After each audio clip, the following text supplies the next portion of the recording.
Fantastic Beasts: The Crimes of Grindelwald is the second entry to the Fantastic Beasts franchise, which is the spin-off prequel series to the Harry Potter world. The ensemble cast features Eddie Redmayne, Johnny Depp, Jude Law, Dan Fogler, Zoe Kravitz, Catherine Waterston, and Ezra Miller, amongst others. This time around, the lovable Newt Scamander, played by Eddie Redmayne, is approached by his former mentor Dumbledore, played by Jude Law, to take on the dark wizard Grindelwald, played by Johnny Depp. Now, full disclosure, I'm not a Harry Potter fan, but I enjoyed Fantastic Beasts and Where to Find Them because it was charming and looked great in IMAX 3D. I found Newt Scamander to be an endearing character played to perfection by Eddie Redmayne. But from the get-go, it is evident that this second film is geared towards its dedicated fan base. The focus firmly shifts from Newt Scamander and weighs down heavily on Grindelwald and his devious plans. The plot then moves away from what made the previous entry fascinating, to me at least, those Fantastic Beasts.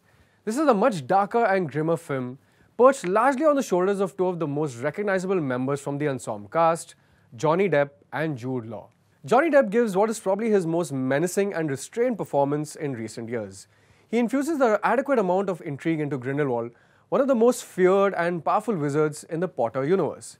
Equally fascinating is Grindelwald's relationship with Albus Dumbledore and how the fate of the world largely depends on the latter's reluctance to engage with his former friend and ally. Jude Law's charismatic turn as the beloved wizard carries potential, as he is bound to play a more significant role in the sequels to come. The Crimes of Grindelwald makes it pretty evident that the series is largely focused on the story of his past. However, writer J.K. Rowling is also committed to serving the Potter fandom, which results in a vast number of narrative strands that become tedious to follow.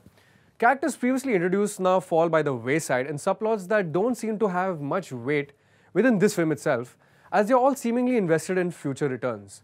So, Newt Scamander's character arc feels more like a footnote, which is a disservice to Redmayne's skittish and endearing portrayal of Dumbledore's former student. There's also the looming question of Credence Barebone, played by Ezra Miller, and his heritage, which asks more questions than it answers. So yes, there are ample references to Hogwarts and cameos to satisfy fans, but The Crimes of Grindelwald has a lot of dense exposition that's bound to baffle others. Director David Yates tries to balance this out by making the action set pieces engaging, but the transitions from the character conflicts to CGI sorcery are clunky at best. All the dazzling imagery and ominous atmosphere can't shake off the feeling that this is more set up than a standalone entity. I'm going with a tentative 3.5 stars for The Crimes of Grindelwald. It appears the training wheels have come off with this film, and it holds promise that the next entry in the Fantastic Beasts saga will go full throttle into J.K. Rowling's world of wizards. If nothing else, that's bound to ensure Potterheads will stay tuned to this franchise. Guys, are you a fan of the Harry Potter series? Are you going to watch Fantastic Beasts: The Crimes of Grindelwald? Let me know in the comments below, and keep watching It's Entertainment only on Mirror Now. You first.